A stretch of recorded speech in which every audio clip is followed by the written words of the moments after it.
Hola, bienvenidos a este video ¿Cuándo es un problema para empezar a investigar en ciencia?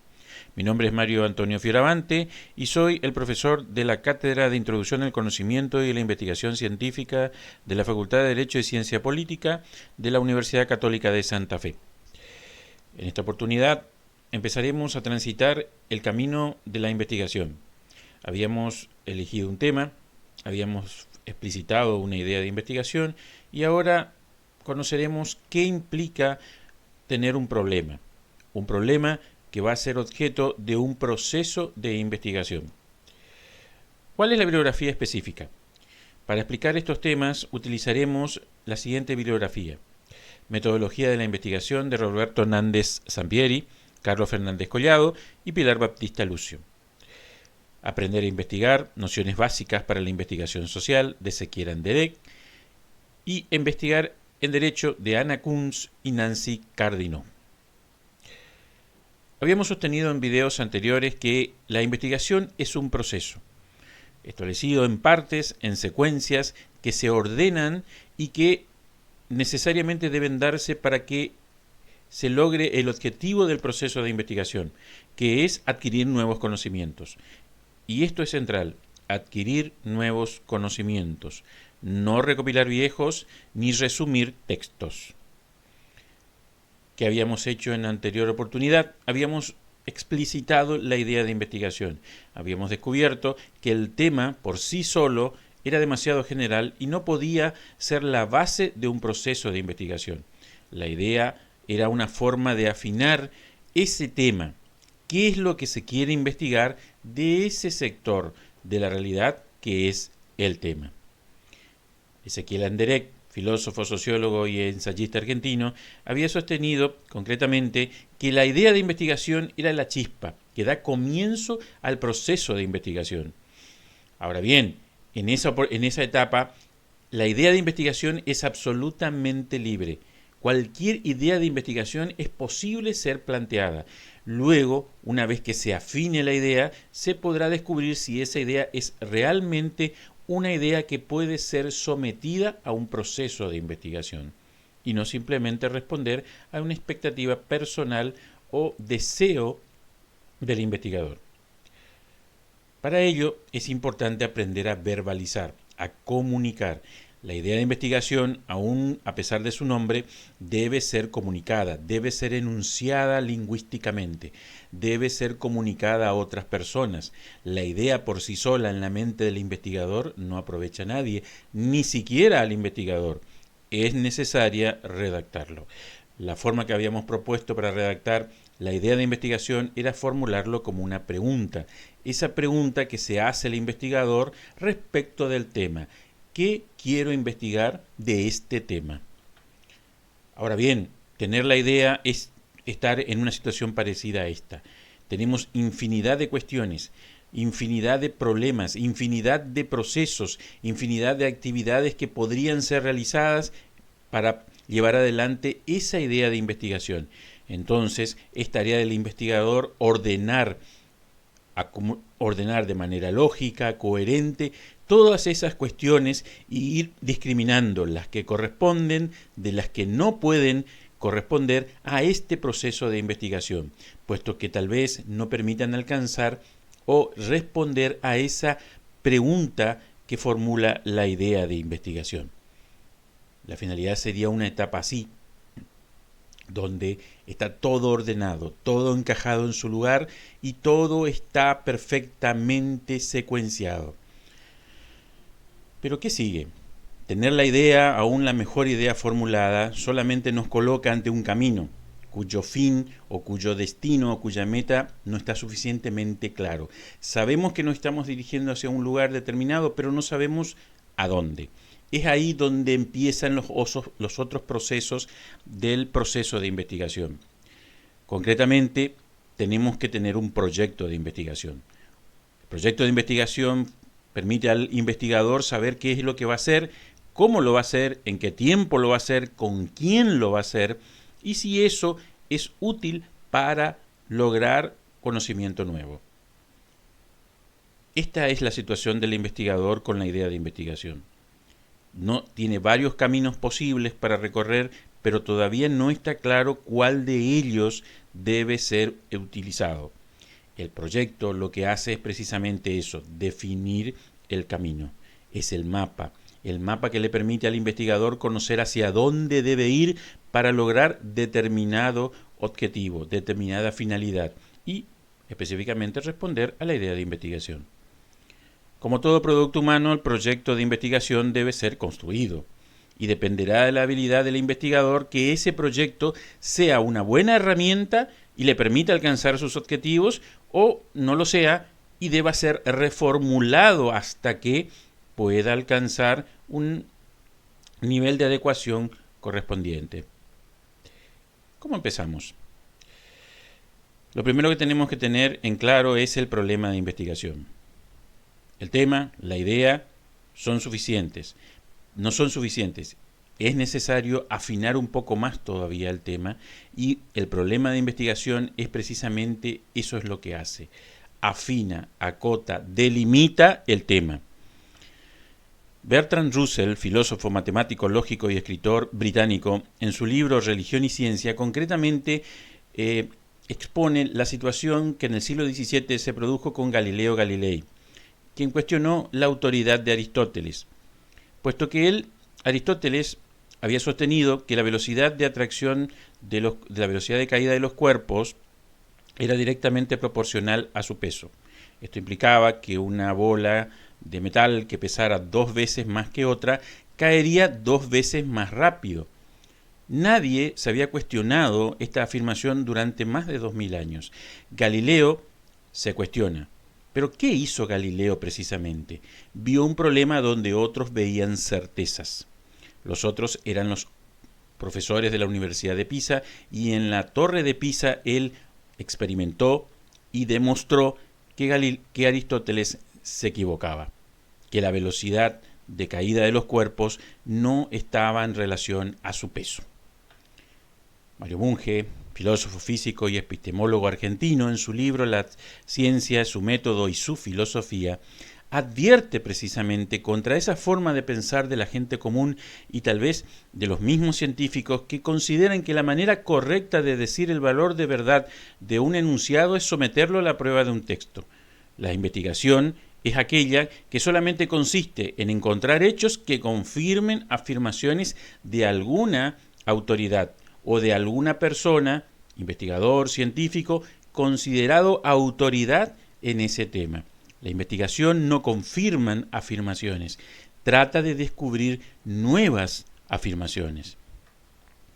Por su parte, Ezequiel Anderegg, filósofo, sociólogo y ensayista argentino, en el capítulo 4 de su libro, Aprender a investigar, dice que el problema de investigación es la clave central, la que permite ingresar al espacio de la investigación. Sin el problema no se puede investigar. Mario Bunge, en la misma obra mencionada, dice o se pregunta, ¿qué hace el científico? El sabio moderno, a diferencia del antiguo, no es tanto un acumulador de conocimiento como un generador de problemas. Podríamos decir un problematizador. El verdadero científico encuentra problemas y trata de encontrar respuestas en base a un proceso de investigación. El verdadero científico no es un erudito que tiene un cúmulo gigantesco de conocimiento, que puede ser útil, pero no sirve para hacer avanzar la ciencia.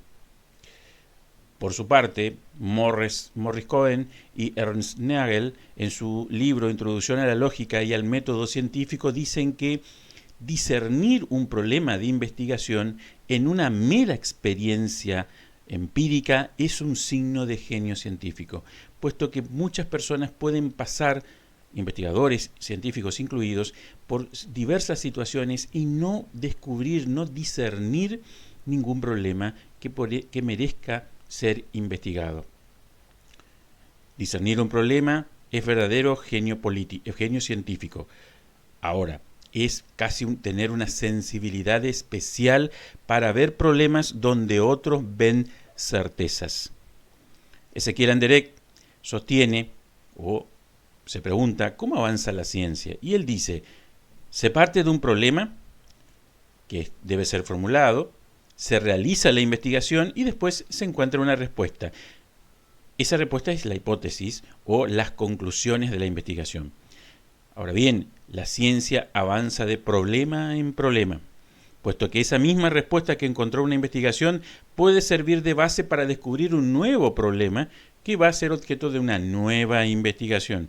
La ciencia no avanza en base a afirmaciones, pruebas y conclusiones, sino de problema en problema. ¿Qué relación tiene el problema con el tema y la idea que ya habíamos estudiado anteriormente?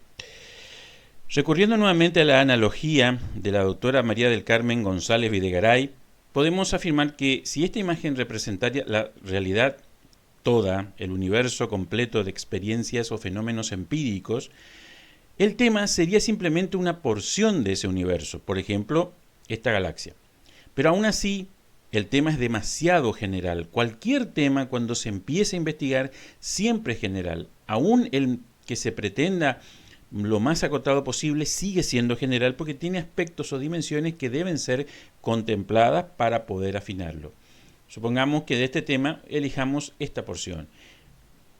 Y ahí donde entra la idea de investigación que delimita el tema como una primera aproximación a ese afinamiento. Ahora, ¿cuál sería, en este caso, esta idea de investigación? Por ejemplo, estudiar una situación en este planeta azul que se llama Tierra. Pero aún así, en este caso también sigue siendo general, puesto que no se conoce, mejor dicho, qué es lo que se quiere investigar de este planeta azul. Supongamos que decidamos investigar esta porción del planeta. Y en esta porción hay un sector de la población que está padeciendo una enfermedad, COVID-19, consecuencia de este virus. Pero aún en este caso, que podríamos estar ya mucho más afinado el tema, sigue siendo general, puesto que la situación derivada de esta enfermedad afecta múltiples dimensiones de la realidad humana. Entonces, cabe preguntar, ¿dónde están los problemas? ¿Por qué es tan difícil encontrarlos en la realidad? Primero, porque los problemas no existen en la realidad como realidades empíricas que pueden ser percibidas por los sentidos. No se perciben, pueden muchas personas pasar sin percatarse de que exista un problema. Aún más, el ser humano vive de certezas, no de problemas. Los que descubren problemas tratan de encontrar una solución, pero la mayoría no lo hace. Los problemas no existen en sí mismos. Se necesita un sujeto, al investigador, que los reconozca y los califique como tal. Sin un investigador no hay problema. Ahora, ese problema que el investigador discierne, descubre en la experiencia de la vida, debe ser comunicado. Quien comunica es el investigador. Es el investigador el que, con sus conocimientos y sus prejuicios, formula el problema, lo verbaliza, a punto tal que es el investigador el que establece los alcances del problema, los alcances espaciales, los alcances temporales, el universo en el cual el problema se desarrolla. ¿Qué es plantear entonces el problema? Investigar en Derecho, de la doctora Ana Kunz y Nancy Cardinó, dicen concretamente que plantear un problema implica formular preguntas, buenas preguntas, preguntas sobre un aspecto no conocido de la realidad. Esa es la primera condición, pero tiene otras más que vamos a analizar en un segundo video. Lo único que sí tenemos que evitar son las preguntas de fácil respuesta. Aún más, parafraseando a Edmund Husserl, estas autoras dicen que hay que preguntar aquello que pueda asombrarnos, aquello que no tiene una única respuesta, que no tienen las respuestas polares de sí o de no, aquellas cuyo conocimiento o ya la respuesta ya es conocida. Solamente preguntas que puedan asombrarnos con su respuesta. Entonces, ¿qué hace el problema? En el caso del coronavirus, acota y delimita el tema y la idea de investigación. Es fundamental hacerlo. Es un arduo camino, eso lo dice Ezequiel Anderegg, puesto que entre vislumbrar y formular en forma clara y correcta un problema, hay mucho esfuerzo, mucha disciplina y mucha experiencia. Por eso, vuelvo a resaltar, es signo de genio científico realmente vislumbrar el problema y formularlo. Si tomáramos como referencia el COVID-19, ¿cuál es el problema? Pareciera ser que es fácil descubrirlo, puesto que todos estamos conociendo la situación, padeciendo la situación derivada de esto a nivel planetario. Pero, ¿a quiénes afecta? ¿Cómo afecta? ¿Qué afecta? Por ejemplo, tomemos en cuenta esta imagen. ¿Qué está en juego en esta imagen? ¿Cuál es el problema que puede ser sujeto u objeto de investigación? El derecho de las personas a circular, que puede restringirse, el derecho que deban, o mejor dicho, la prohibición de circular sin barbijo, la distancia que existe entre uno y otro para mantener condiciones de seguridad sanitaria. Evidentemente el problema tiene varias facetas que pueden ser encaradas por distintas disciplinas jurídicas, incluida distintas disciplinas científicas, incluida la disciplina jurídica. El caso de los barbijos, por ejemplo. ¿Cuál es el problema? La construcción de los barbijos, los materiales que se usan para permitir una mejor protección, tal vez el derecho humano a usar un barbijo o el derecho humano a exigir que otro use un barbijo para evitar el contagio. ¿Cuál es el problema? Hay distintas facetas en esta misma situación y aún así estamos limitados solamente a un elemento, el barbijo, nada más. Otro problema, la situación alimentaria. Hay escasez de alimentos derivada de la falta o las restricciones a la circulación de bienes y mercaderías, no solo entre países, sino dentro de los mismos países. Esto ha generado escasez de ciertos productos. Esto implicó el cierre de empresas, el perjuicio para los productores, especialmente los productores agrarios. Desde esta perspectiva, ¿cuál es el problema que ocasiona el coronavirus? Evidentemente acá la cuestión ya se abre un poco más y podríamos decir que hay cuestiones económicas, cuestiones ecológicas, cuestiones agrarias, cuestiones botánicas. Hay un montón de cuestiones que tendrían que ser consideradas evidentemente desde la perspectiva de las respectivas disciplinas científicas.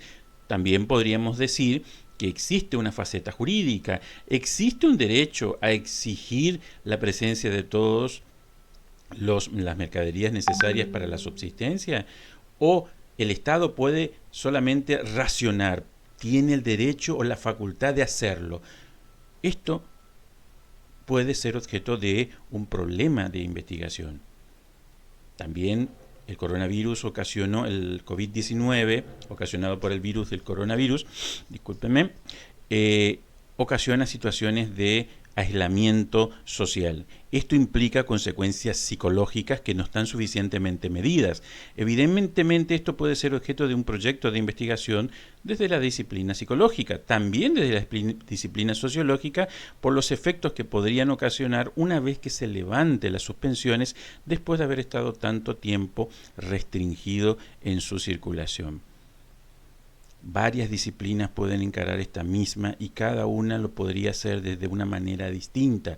Aún más, el problema de investigación dependerá de la disciplina que está actuando. La situación de aislamiento también ocasiona situaciones en relación a la educación. Los niños ya no pueden concurrir a la escuela, por consiguiente, deben educarse en sus casas. El cambio de paradigma de educación es muy fuerte. Ahora la virtualidad se impone como una necesidad, con todo lo que ello implica. La virtualidad en sí es símbolo también de aislamiento. La persona que aprende virtualmente está sola ante la pantalla. Por consiguiente, es muy difícil establecer relaciones sociales a través de la computadora y solo a través de la computadora. Por eso los paradigmas cambian y en este caso el problema que puede ser no solo sanitario, también se convierte en pedagógico, en psicológico, en sociológico y tal vez en jurídico. Los niños tienen derecho a concurrir presencialmente en la escuela. El Estado debe garantizarles medidas de seguridad para que ellos puedan seguir socializando o aprendiendo a socializar en las aulas. Eso es un problema que tendríamos que estudiarlo. Y el transporte público. ¿Cómo realizar los transportes dentro de las grandes ciudades? Se han encontrado varias alternativas, pero todas, en esencia, tienen sus limitaciones y tal vez sus ventajas y sus desventajas. Aún así, ¿desde qué perspectiva lo podríamos estudiar? Desde la perspectiva de la organización de las ciudades, desde la perspectiva jurídica. Hay varias perspectivas y cada perspectiva implicaría la formulación de un problema distinto.